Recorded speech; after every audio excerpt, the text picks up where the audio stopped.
اعوذ باللہ من الشیطان اللعین الرجیم بسم اللہ الرحمن الرحیم اللہم صلی علی محمد وآل محمد۔ تمام حمد اس اللہ کے لیے ہے جو اول سے ہے اور کوئی شے اس سے پہلے نہیں اور آخر ہے، اور کوئی چیز اس کے بعد نہیں، وہ ظاہر ہے، اور کوئی شے اس سے بالا تر نہیں اور باطن ہے، اور کوئی چیز اس کے قریب تر نہیں۔ ناظرین مکرم، آپ کو آپ کے میزبان سید ندیم حیدر کی جانب سے السلام علیکم اور تحفہ یا علی مدد۔ ناظرین محترم، ماہ رمضان المبارک آیا اور اب ہم سے تقریباً جدا ہونے کے نزدیک ہے، اور اس رحمتوں، برکتوں اور مغفرتوں والے مہینے میں ہم نے ہدایت ٹیلی ویژن کے پلیٹ فارم سے اپنے علماء کرام کی مہربانی سے اور ان کے تعاون سے جو ہے آپ تک ایک پروگرام پیش کیا اور ہم پیش کر رہے ہیں، جس کا آج آخری سلسلہ ہے ہماری اس گفتگو کا، قرآن کریم اور امام زمانہ۔ گزشتہ 3 پروگراموں میں ہم نے جس طریقے سے امام کی مظلومیت اور قرآن کی مظلومیت پر جو ہے وہ گفتگو کی تھی، آج ہم اس گفتگو کو جو ہے کوشش کریں گے کہ ایک کسی منطقی انجام تک جو ہے لے کے آئیں، اور ہم اپنے ناظرین کو اور مومنین کو یہ بتائیں کہ کس طریقے سے جو ہے ہمیں ان دونوں کے مظلومیت کے اوپر جو ہے وہ سوچنا چاہیے اور عمل کرنا چاہیے۔ تو ظاہر سی بات ہے کہ ہم پروگرام کا آغاز اپنے دونوں علماء کرام کے تعارف کے بعد فضائل امیر المومنین سے کرتے ہیں، لیکن اس سے پہلے جو ہے ہم دونوں علماء کرام کی خدمت میں سلام عرض کریں گے۔ پہلے تو سب سے پہلے میں قبلہ مولانا سید حسن عباس رضوی صاحب کی خدمت میں سلام عرض کروں گا۔ قبلہ السلام علیکم۔ وعلیکم السلام۔ اس کے بعد میں مولانا سید محمد رضا جان علی کاظمی صاحب کی خدمت میں سلام عرض کروں گا۔ قبلہ السلام علیکم۔ اور آپ دونوں حضرات کا ہم ہدایت کے اس پلیٹ فارم سے شکریہ ادا کرتے ہیں کہ آپ نے ان ایام میں جو ہے مومنین تک اتنی مفید اور خوبصورت گفتگو جو ہے پہنچائی ہے، اور انشاءاللہ امید کرتے ہیں کہ آج کی گفتگو جو ہے وہ ہم کسی ایک اچھے رزلٹ کے اوپر لے جا کر اس کا اختتام کریں گے۔ تو ناظرین، پروگرام کا آغاز فضائل امیر المومنین سے کریں گے، کہ جو ہماری روایت ہے ہر پروگرام سے پہلے، لیکن کیا ہے کہ ہمارے ہاں شیعوں کا عقیدہ ہے کہ اولنا محمد، اوسطنا محمد و کلنا محمد۔ تو آج کیونکہ ہم امام کی مظلومیت اور قرآن کی مظلومیت پر گفتگو کر رہے تھے، تو آج جو ہے وہ ہم نے امام زمانہ علیہ الصلاۃ والسلام کا ایک فرمان ہے کہ جو اپنے مومنین کے نام ہے، اور میں یہ سمجھتا ہوں کہ آج اس پروگرام کے تھرو اور اس ہدایت ٹیلی ویژن کے پلیٹ فارم کے تھرو اس سے اچھا موقع مجھے نہیں مل سکتا تھا یہ پڑھنے کا، تو میں نے آج جو ہے اس کا منتخب کیا۔ اور ہمارے وقت کے آخری امام جو ہے فرماتے ہیں مومنین کے نام پر ایک پیغام میں کہ ہم تمہارے حالات سے واقف ہیں۔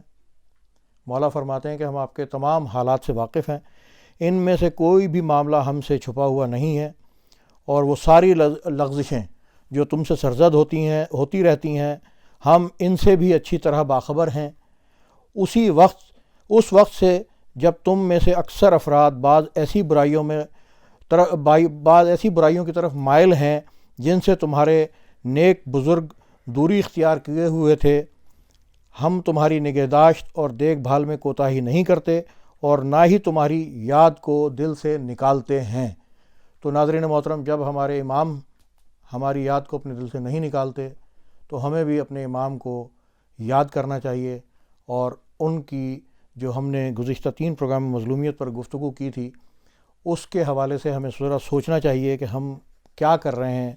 اور جیسا کہ دونوں علماء کرام نے بہت ہی خوبصورت انداز میں جو ہے اس کے اوپر روشنی ڈالی تھی، تو ہم گفتگو کے سلسلے کو جو ہے وہ آگے بڑھائیں گے، اور آگے بڑھانے کے اندر جو ہے وہ پہلا سوال میں قبلہ آپ سے کرنا چاہوں گا کہ گزشتہ پروگرامز کے اندر ہم نے جو ہے وہ قرآن کی مظلومیت کے اوپر ڈسکس کیا تھا کہ بھئی اگر ہم نے قرآن کو مظلومیت سے نکالنا ہے تو ہمیں اس کو پڑھنا چاہیے اور اس کے میسج پر عمل کرنا چاہیے۔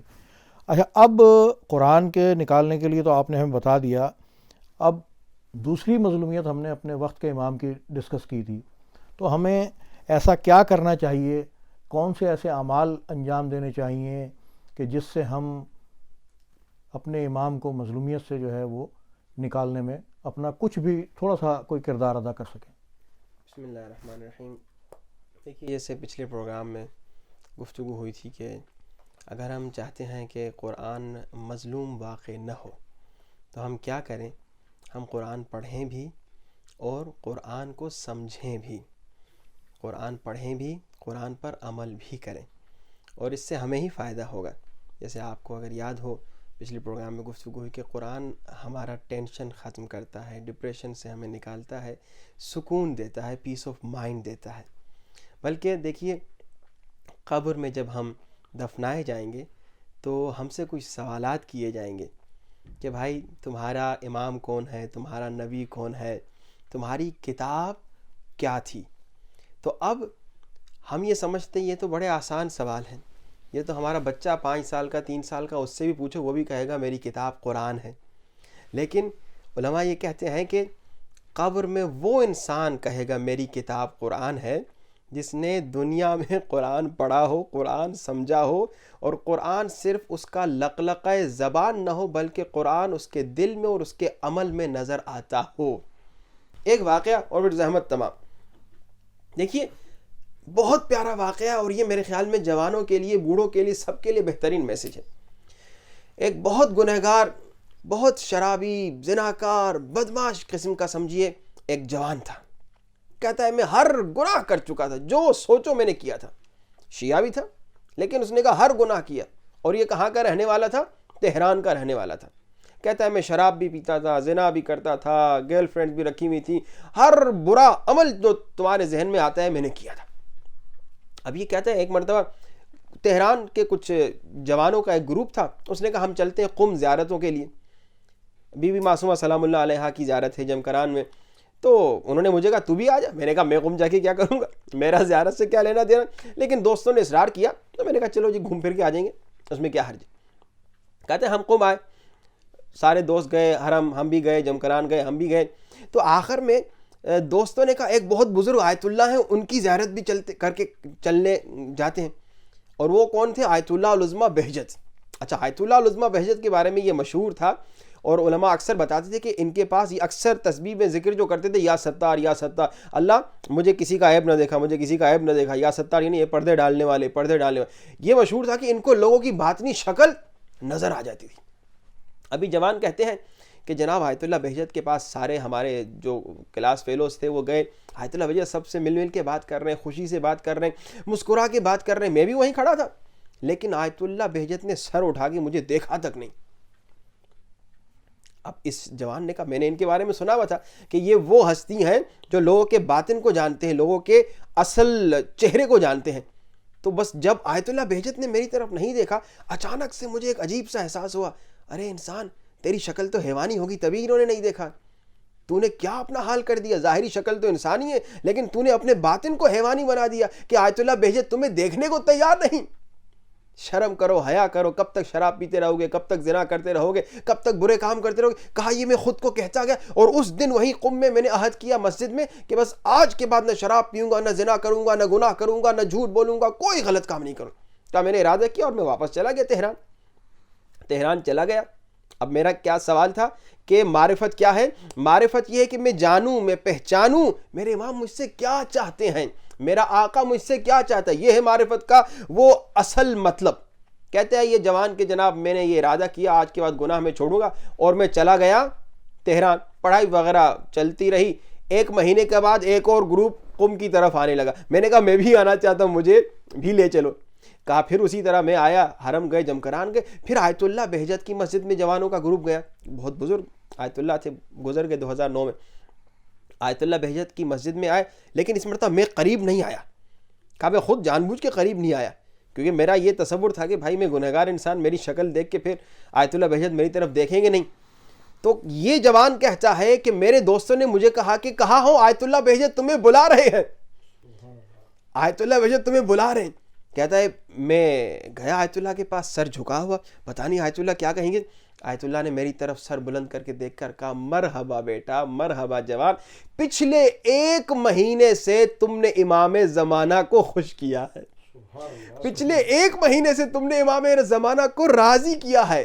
معرفت کیا ہے؟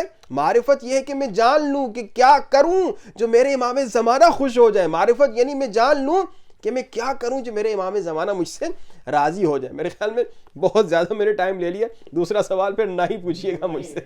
قبلہ بات یہ ہے کہ بہت عمدہ ماشاءاللہ سے آپ نے گفتگو فرمائی، اور اتنا سہل آپ نے نسخہ بتا دیا کہ کوئی مشقت تو ہے نہیں اس میں. کہ کوئی آپ کو اسپیشل جو ہے نا ایفرٹس کرنی ہے، یعنی کہ آپ نے بتایا کہ جو روز مرہ روٹین کے آپ کے گناہ ہیں وہ اگر ہم نہ کریں تو امام ہم سے راضی ہو سکتے ہیں اور ہم امام کی مظلومیت میں جو ہے وہ کچھ کمی واقع کر سکتے ہیں۔ بہت ماشاءاللہ، اللہ تعالیٰ آپ کی توفیقات میں اضافہ فرمائے۔ قبلہ ہم آپ کی طرف اب آئیں گے کیونکہ گفتگو امام سے ہی ہے، تو سوال بھی میرے خیال میں ویسے ہی بنتا ہے کہ ہمیں دو چیزیں جو ہے وہ جاننے میں کس کو زیادہ ضروری ہے کہ جانیں ہم، یا تو ظہور کی علامات ہیں یا پھر یہ ہے کہ ظہور کے لیے ہمارا احساس ذمہ داری، کہ ہمیں ان دونوں میں سے کیا چیز جو ہے نا وہ زیادہ ضروری ہے ہمارے لیے؟ بسم اللہ الرحمن الرحیم۔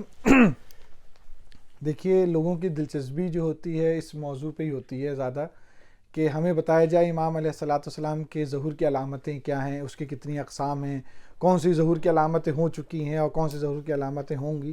اس پہ یقیناً یہ ایک کہنا چاہیے دلچسپ ٹاپک کے طور پہ کہا جائے تو دلچسپ ٹاپک ضرور ہے، لیکن یہ حقیقت جو ہے وہ یہ کہ ہمیں اس سے زیادہ کہ امام کے ظہور کی علامتیں کیا ہیں، اس سے زیادہ ہمیں فکر ہونی چاہیے امام کے انصار کی علامتیں کیا ہیں، امام کے مددگار کی علامتیں کیا ہیں، امام کے شیعہ کی علامتیں کیا ہیں، یا امام کے ایک پیروکار کی علامتیں کیا ہیں۔ اس پہ ہمیں زیادہ فوکس کرنا چاہیے۔ میں بات کو واضح کرنے کی ایک مثال دے دوں۔ مثال کے طور پہ ایک بچہ بار بار یہ پوچھتا رہے کہ فجر کا وقت کب ہوتا ہے، فجر کے وقتوں میں ہم کیسے پہچانیں گے؟ تو بھائی فجر کا وقت جو ہوگا وہ جب ہوگا تو خود ہی نظر آ جائے گا۔ بھائی علامتیں ضرور ہوں گی، وہ ہمارے اختیار میں تو نہیں ہیں، وہ ہونی ہوں گی، ہو ہی جائیں گی۔ فجر کا وقت ہوگا خود پتہ چل جائے گا، سفیدی اور سیاہی جب چھٹ جائے گی تو فجر کا وقت ہو جائے گا۔ لیکن وہ فجر کا وقت کے اوپر تو زیادہ بحث کرے اور پوچھے، دلچسپی رکھے، لیکن فجر کے وقت جو نماز پڑھنی اس کو نہ سیکھے۔ جب وقت ہو جائے گا تو نماز بھی تو پڑھنی ہوگی۔ تو ہمارا تعلق جو ہے ہماری عموماً ایسا ہوتا ہے کہ ہم علامت ظہور پہ زیادہ فوکس کرتے ہیں۔ علامت ظہور تو خود ہونے والی چیزیں ہیں، اس کا ہم سے تعلق نہیں ہے، وہ خود بخود ہو جائیں گی، ہم جانتے ہوں یا نہ جانتے ہوں۔ البتہ جاننا چاہیے، کیوں معرفت کا ایک حصہ ہے، میں نہیں کہہ رہا بالکل نہیں، معرفت کا ایک حصہ یہ بھی ہے کہ انسان علامات ظہور کو بھی جانے، لیکن اس سے زیادہ دلچسپی ہونی چاہیے علامات ایمان کیا ہیں، علامت مومن کیا ہے، علامت شیعہ کیا ہے، علامت منتظر کیا ہے، کہ کون واقعی طور پہ امام علیہ السلام کا منتظر ہے۔ تو اس حوالے سے جب ہم یہ علامات دیکھیں گے، اس میں ذمہ داری کا احساس ہے۔ ان علامات میں ذمہ داری نہیں ہے، صرف علم ہے، صرف ایک جاننا ہے، نالج ہے، اس میں ہماری کی ذمہ داری۔ جب ہم دیکھیں گے اچھا امام علیہ السلام کی علامت کیا ہے، مومن کی علامت کیا ہے، امام کے جو انتظار کرنے والا ہے، جو امام کا کیا نام ہے مددگار ہوگا، جو امام کے انصار ہوں گے، تو بہت سی آبویس باتیں ہوں گی۔ دیکھیں ہماری چھوٹی چھوٹی باتوں پہ لوگ لڑتے بھی ہیں اور اختلافات بھی بناتے ہیں۔ میں ان موضوعات کو بالکل وہ نہیں چھیڑنا چاہتا، لیکن ایک میسج دینا چاہتا ہوں۔ ایک بات ڈیفینیٹ ہے، آپ نماز پہ اور عزاداری پر آپ لڑتے رہی، جو بھی آپ کہتے رہیں، لیکن جو ڈیفینیٹ ہے وہ یہ ہے کہ امام کے انصار میں نہ بے نمازی ہوں گے نہ دشمن عزاداری ہوگا۔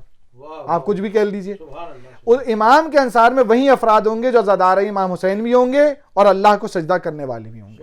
تو اگر آپ کو اس میں بحث کرنا ہے تو بحث کرنے کے لیے بہت کچھ ہے، ایک ادھر سے دلیل آئے گا، ادھر سے دلیل آئے گا، یہ صرف بحثیں ہیں، یہ دشمن کی چھڑی مباحث ہیں، ان میں ہمیں نہیں پڑھنا چاہیے۔ جو صفت ہوگی وہ یہ ہوگی، یقیناً ہم سے پوچھیں کہ امام کے لشکر میں ایسا شخص ہوگا جو بے نمازی ہوگا؟ تو نہیں ہو سکتا۔ کیسے ہو سکتا ہے امام کے لشکر میں، امام کے خاص اصحاب میں بے نمازی گھس جائے؟ ہو ہی نہیں سکتا ہے۔ لہٰذا امام کے لشکر میں ایسا ہوگا کیونکہ یہ مقدس ترین لشکر ہے۔ ایسا ہوگا جو عزادار نہیں ہوگا؟ نہیں ہو سکتا۔ جھوٹا ہوگا؟ نہیں ہو سکتا۔ ماں باپ کا احترام نہ کرتا ہوگا؟ نہیں ہوگا۔ خیانت کار ہوگا، بازار میں بیٹھ کے فراڈ کرتا ہوگا؟ ایسا لشکر میں آج نہیں آ سکتا۔ جب ہم ان چیزوں کو اس طرح سے فوکس کرنا شروع کریں گے تو ہمیں احساس ذمہ داری پیدا ہوگا۔ پھر ہم یہ نہیں ہے کہ امام کی علامت کیا ہوگی، پھر یہ ہوگی امام کے لشکر میں، یا میں کاروباری ہوں تو میں آپ ایسے سے کاروبار دیکھوں گا کہ میں کتنے خیانت کرتا ہوں۔ اوپر سے کہتے ہیں اللہ مجھے آوان و انصار میں شمار فرما۔ تو آوان و انصار میں شمار کوئی اس کے اسکیل ہے، کوئی سٹینڈرڈ ہے؟ کیسے ہو سکتا ہے خائن کو امام آوان و انصار میں شمار کر لیں؟ ایک شخص جو والدین کا احترام نہیں کرتا، والدین کو اذیت دیتا ہے، وہ بچہ کتنی ہی مسجد کی خدمت کرتا رہے، عزاداری سید الشہداء کی خدمت کرے، وہ امام زمانہ کے پرچم اٹھا کے پھرتا رہے، یقیناً اس کو امام نہیں لینے والے۔ جب تم والدین کے مخالفت کرتے ہو، والدین کو ناراض کر رہے ہو، یا دوسروں کے حقوق مار رہے ہو، دوسروں کے حق ہے، دوسروں کا حق غصب کر کے بیٹھے ہوئے ہو، اور تم امام زمانہ کا نام لیتے رہو، تو اس طرح ان چیزوں سے نہیں ہوتا۔ تو کہنے کا جو مقصد ہے وہ یہ ہے کہ ہمیں یہ دیکھنا چاہیے امام علیہ الصلوۃ، وہ قرآن ہے ہمارا، جو میں کیوں ہمارا موضوع قرآن اور اہل بیت دونوں ہے، قرآن نے یا ایھا الذین آمنو کہتے مومنین کی تمام صفات کو بیان کیا، مومنین کی تمام ذمہ داری کو بیان کیا. بس قرآن پڑھتے رہیں اور اپنے اندر تلاش کرتے رہیں کہ آیا ہم سچ بول رہے ہیں، آیا ہم اخلاق والے ہیں، آیا ہم امانت دار ہیں، ہم جو اپنے پڑوسیوں کا خیال رکھتے ہیں، ہم اپنے جو ذمہ داریوں کا خیال رکھتے ہیں، ہم اپنے والدین کا خیال، یہ اگر سب کچھ کر رہے ہیں تو اس کے معنی ہم امام کے جو ہے صحیح معنی میں انتظار کر رہے ہیں. تو لہٰذا فوکس جو ہونا چاہیے اور جو حقیقت ہونی چاہیے وہ علامات ظہور سے زیادہ علامات مومن پہ فوکس ہونا چاہیے، علامات منتظر پہ فوکس ہونا چاہیے. ماشاءاللہ سے گفتگو جو قبلہ جو ہماری گزشتہ جو پروگرامز تھے اس میں گفتگو ہوئی تھی کہ امام زمانہ ہمارے بابا ہیں، تو پھر آپ نے یہ بھی بتایا تھا کہ بابا جو ہے وہ کس طریقے سے ایک باپ جو ہے اپنے بچوں کے لیے دعا کرتا ہے، سختیاں برداشت کرتا ہے. تو تھوڑا سا یہ بابا ہیں اس پر ذرا تھوڑی سی اور وضاحت کر دیں یا روشنی ڈال دیں تو نوازش ہوگی آپ کی. بسم اللہ الرحمن الرحیم. دیکھیے امام زمانہ عجل اللہ تعالی فرجہ شریف، جیسے کہ پچھلے پروگرام میں بھی گفتگو ہوئی کہ پوری تشیع کہیے جتنے مومنین ہیں ان سب پہ مولا کا جو سایہ ہے نا، سایہ کرم، جو احسان ہے، وہ ایسا احسان ہے کہ ایک واقعہ نہیں بلکہ ہزاروں لاکھوں واقعات ہیں کہ جو بھی جب مشکل میں گرفتار ہوا، مشکل میں پڑا، اور جب اس نے زمانے کے مشکل کشا امام زمانہ سے مدد مانگی تو امام زمانہ نے احسان کیا، کرم کیا، مدد فرمائی، جیسے ایک باپ ایک بیٹے کو مدد کرتا ہے. اور امام مسلسل یہی کہہ رہے ہیں. وہ واقعہ میں صرف اشارتاً کہوں گا، جو مومنین جنہوں نے سنا ہوگا یا پڑھا ہوگا تو وہ تو سمجھ جائیں گے، جنہوں نے نہ سنا ہوگا نہ پڑھا ہوگا وہ جا کے ریسرچ کر لیں. عیسیٰ بحرینی کا واقعہ بہت لمبا واقعہ ہے، میں اس کو چھیڑوں گا تو آدھا گھنٹہ اس میں نکل جائے گا. اس واقعے میں آخری دن جب عیسیٰ بحرینی کی امام زمانہ سے ملاقات ہوئی تو عیسیٰ بحرینی نے کہا کہ مولا امام زمانہ، آپ پہلے دن مدد کے لیے کیوں نہیں آئے، آپ دوسرے دن مدد کے لیے کیوں نہیں آئے، آپ تیسرے دن مدد کے لیے کیوں آئے؟ تو امام کہتے ہیں کیونکہ تم لوگوں نے اس بادشاہ سے 3 دن کا وقت مانگا تھا. جب اس بادشاہ نے تمہیں دھمکایا، جب اس بادشاہ نے تمہیں ڈرایا کہ تم سب کو قتل کر دوں گا، تو تم سب نے کہا کہ ہم 3 دن کی مہلت چاہتے ہیں، 3 دن کے بعد ہم آپ کو جواب دیں گے. وہ انار کا واقعہ ہے، بہت لمبا اور بہت بہترین واقعہ ہے، ضرور پڑھیے گا. اس پہ چھوٹی سی فلم بھی بنائی گئی ہے. تو اب امام کہتے ہیں کہ اے عیسیٰ بحرینی، جب بادشاہ تمہیں ڈرا رہا تھا، دھمکا رہا تھا کہ میں تمہیں قتل کر دوں گا، مار دوں گا، تمہارے بچوں کو مار دوں گا، تمہاری بیویوں کو مار دوں گا، جب وہ دھمکا رہا تھا نا وہ بادشاہ، اگر اسی وقت، اسی لمحے، اسی جگہ اگر تم مجھے بلاتے، کہتے یا صاحب الزمان ادرکنی، ادھر اگر مجھے بلاتے میں تمہاری مدد کرتا. تم لوگوں نے خود 3 دن کا وقت مانگا تو ہم نے 3 دن کے بعد تمہاری مدد کی. امام ہمیں سکھا رہے کئی واقعات مسلسل. امام کہتے ہیں جب بھی مشکل ہو ہم سے مدد مانگو، ہم تمہارے مددگار ہیں، ہم تمہارے مشکل کشا ہیں، ہم سے مدد مانگو. لیکن اب ہماری ایک پرابلم ندیم بھائی یہ ہے کہ ہم لوگ جو ہے دنیا میں اکثر میں یہ کہتا ہوں کہ جب بھی مشکل آتی ہے، جب بھی بیماری آتی ہے، جب بھی پرابلم ٹربل آتی ہے تو ہم کیا کہتے ہیں، پہلے دنیاوی وسائل کی طرف متوجہ ہوتے ہیں، دنیاوی وسائل سے مدد مانگتے ہیں. جب دنیاوی وسائل سے کوئی مدد نہیں ملتی، جب ڈاکٹر سے کوئی شفا نہیں ملتی تو تب پھر ہم کہتے ہیں یا امام زمانہ مدد فرمائیے. ارے انسان دنیاوی وسائل کا انکار نہیں کر رہا، ڈاکٹر کے پاس جاؤ. دنیاوی وسائل یہ وسیلے اللہ نے بنائے اسی لیے ہیں کہ تاکہ ان وسیلوں کے ذریعے سے دنیا میں زندگی گزرے گی. مگر اے انسان جیسے مشکل آئے، جیسے کوئی تکلیف آئے، جیسے کوئی بیماری آئے، سب سے پہلے کہو یا صاحب الزمان ادرکنی. سب سے پہلے یہی ہوتا ہے. چھوٹا بچہ باپ بیٹے کی مثال، جیسے پرابلم آتی ہے کیا کرتا ہے، بابا بابا بابا اسکول میں یہ ہوا، بابا بابا مجھے فلاں نے ستایا، بابا بابا مجھے فلاں نے تنگ کیا. یہی کہتا ہے نا، پڑوسی کو تھوڑی جا کے کہتا ہے پڑوسی مجھے فلاں نے یہ کیا. وہ کوئی یتیم بیچارہ بچہ ہوگا وہ کسی اور کو کہے گا، لیکن جس کا باپ زندہ ہو وہ کیا کہے گا، وہ یہ باپ کے پاس آئے گا نا. یا جو یتیم بھی ہوتا ہے وہ کس کے پاس جائے گا، چچا کے پاس جائے گا، اپنے قریبی کے پاس جائے گا. ہم نے تو امام زمانہ کو قریبی سمجھا ہی نہیں اپنا. ہم نے امام زمانہ کو بابا تو دور کی بات ہے قریبی بھی نہیں سمجھا.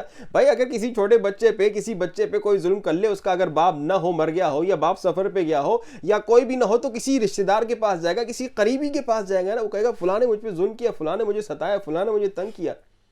اور ہم کیا کرتے ہیں جب بھی مشکل آتی ہے، ہاں تمام دنیا کے وسائل کے پاس سے جب جا کر ناامید ہوتے تب کہتے چلو امام رضا کے حرم چلتے ہیں، تب کہتے کربلا چلتے ہیں، تب کہتے جمکران نہیں نہیں نہیں. جو بھی مشکل آئے دنیاوی وسائل سے ضرور آپ مدد مانگیں، جو زندگی کا دستور ہے، ڈاکٹر کے پاس ضرور جائیں، لیکن پہلے کہ یا امام زمانہ شفا آپ دیں گے، اللہ کے وسیلے سے آپ مجھے مدد کریں گے، اللہ نے آپ کو وسیلہ بنایا، آپ میری مدد کریں گے، آپ مجھے شفا دیں گے، آپ میری مشکل کشائی کریں گے۔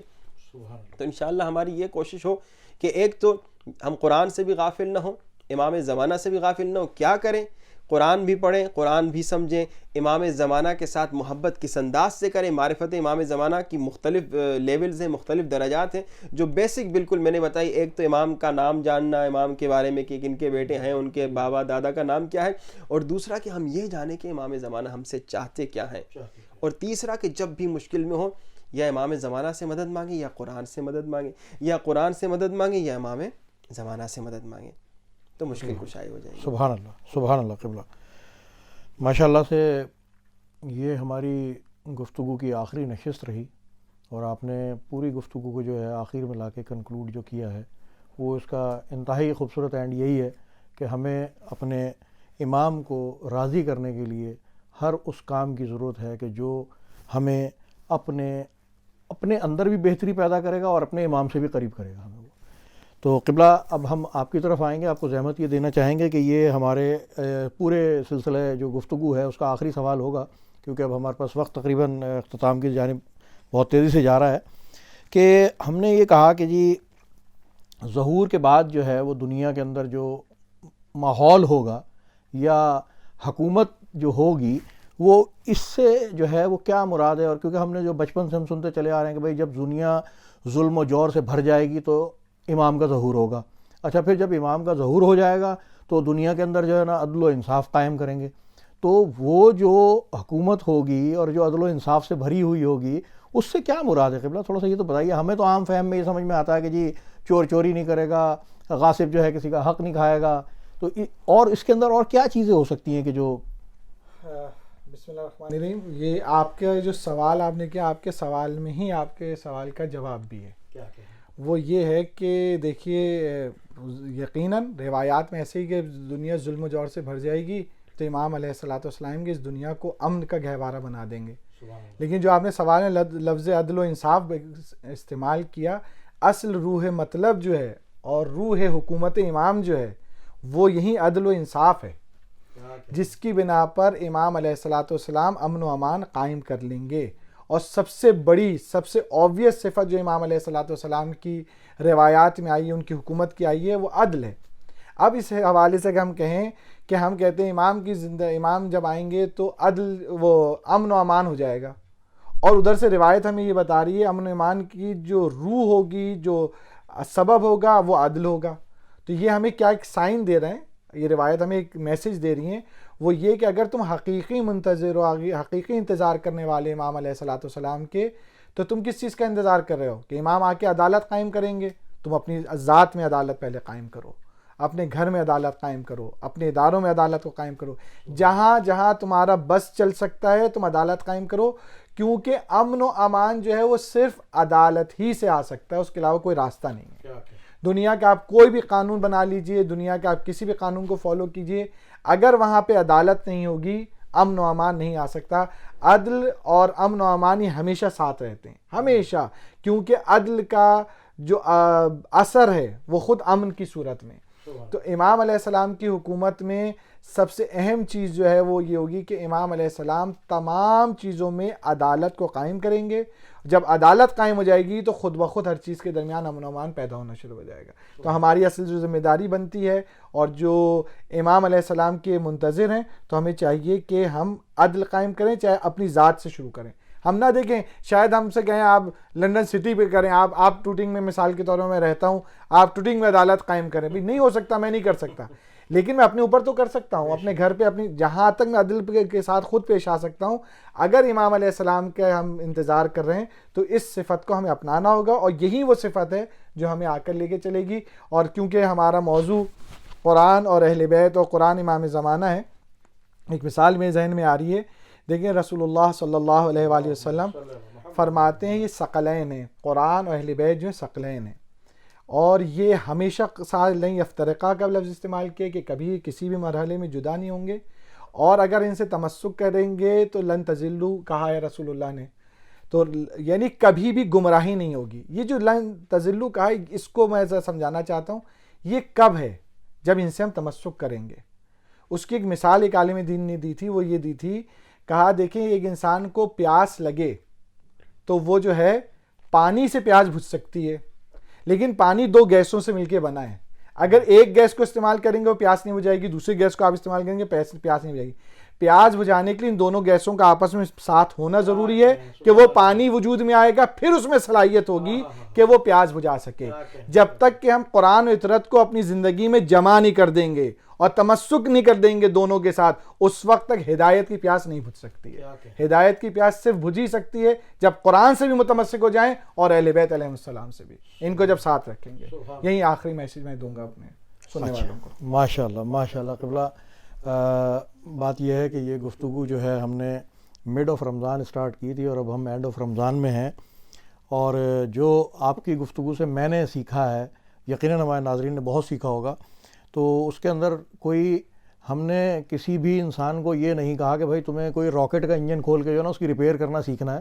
بہت بنیادی سی باتیں ہیں کہ بھئی اپنے اندر عدل قائم کر لیں, اپنے گھر والوں کے ساتھ انصاف کر دیں, اپنے ماں باپ کے ساتھ حسن سلوک رکھیں, تو اس میں ہمارے وقت کے امام بھی راضی ہوں گے اور ہماری اصلاح بھی ہوگی. اور جب ہماری اصلاح ہوگی تو یقیناً جو ہے وہ ہمیں اپنے آقا کے لشکر میں شامل ہونے میں شاید ہمارا نمبر کچھ تھوڑا سا آگے چلا جائے, وہ کہ ہم منتظر سارے ہیں. اور ناظرین محترم, یہ گفتگو ہماری آپ نے دیکھی اور ہم نے ایک بہت ہی مختصر سے وقت میں بہت ہی شارٹ نوٹس پر اپنے دونوں علماء کرام کے ساتھ جو ہے یہ رابطہ کیا اور ہم نے پروگرام جو ہے وہ ڈیزائن کیا.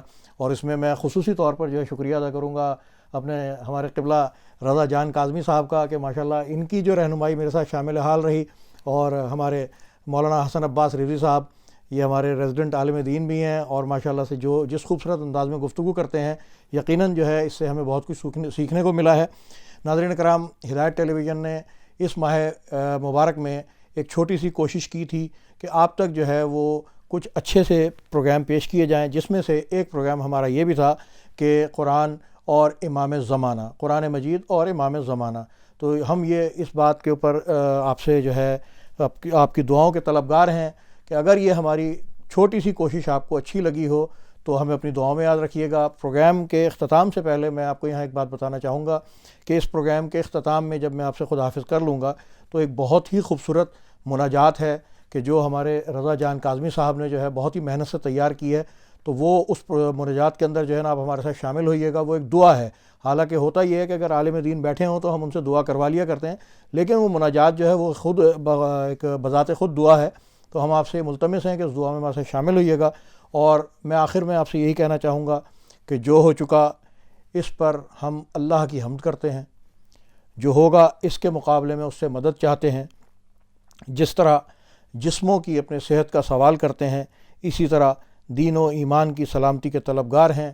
ہم آپ سے آپ کی دعاؤں کے طلبگار ہیں. ہمیں ہدایت ٹیلی ویژن کو, ہمارے علماء کرام کو اپنی دعاؤں میں یاد رکھیے گا. انشاءاللہ تعالی نیکسٹ ٹائم کسی اور اچھے سے پروگرام کے ساتھ, کسی اچھے سے موضوع کے ساتھ آپ کی خدمت میں حاضر ہوں گے. تب تک کے لیے مجھے, ہمارے دونوں علماء کرام کو, سب کو اپنی دعاؤں میں یاد رکھیے گا. والسلام علیکم ورحمۃ اللہ وبرکاتہ.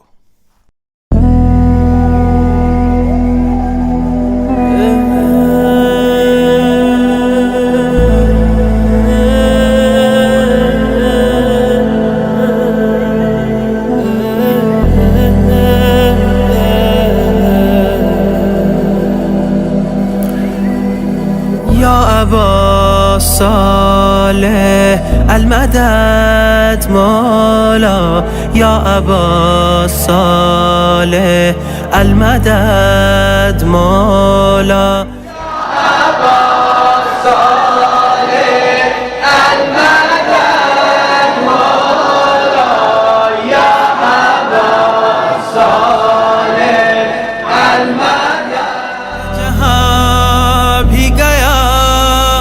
جہاں بھی رہا آپ کو دم بدم ڈھونڈتا ہی رہا.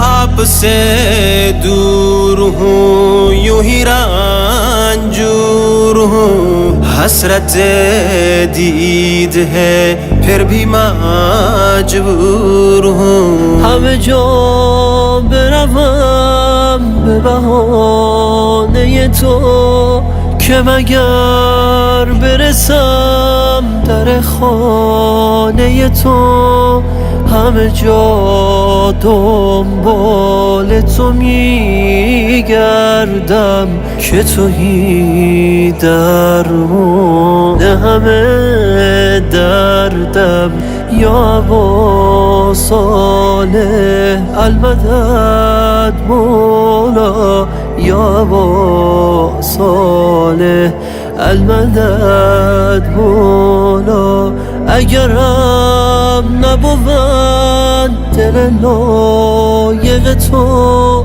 نظری که دلم شده عاشق تو من ناقابل به تو دل بستم نکشید دامان خود از دستم گرچہ دل کو نہیں ہے لیاقت تیری لطف ہے دل میں ہے اب محبت تیری دل اندھیرے میں ہے تیرا مجذوب ہے مجھ سے مولا میرا کس لیے دور ہے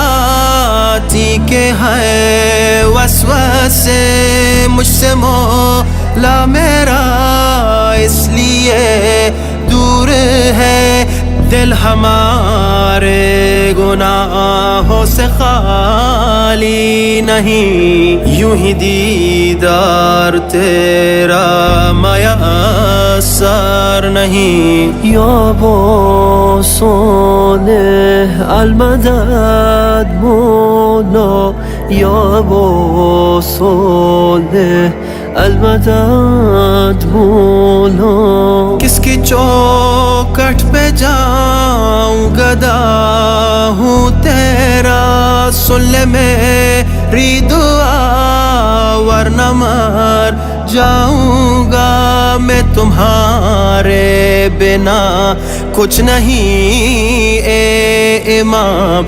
سایہ عاطفت رکھنا مجھ پہ مدام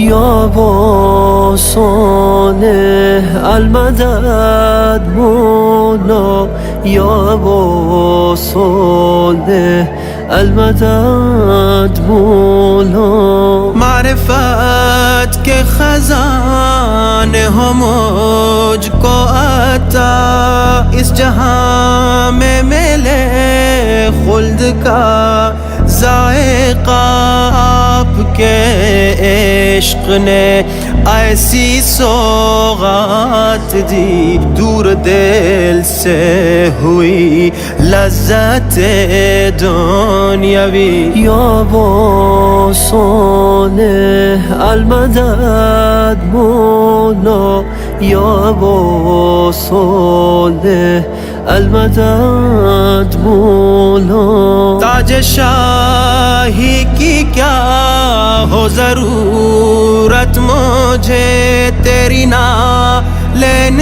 ہی میری دستار ہے سن کے شکوہ فلک کا انہوں نے کہا راہ حق پہ رہو جلد آ جاؤں گا یا ابا صالح المدد مولا یا ابا صالح المدد مولا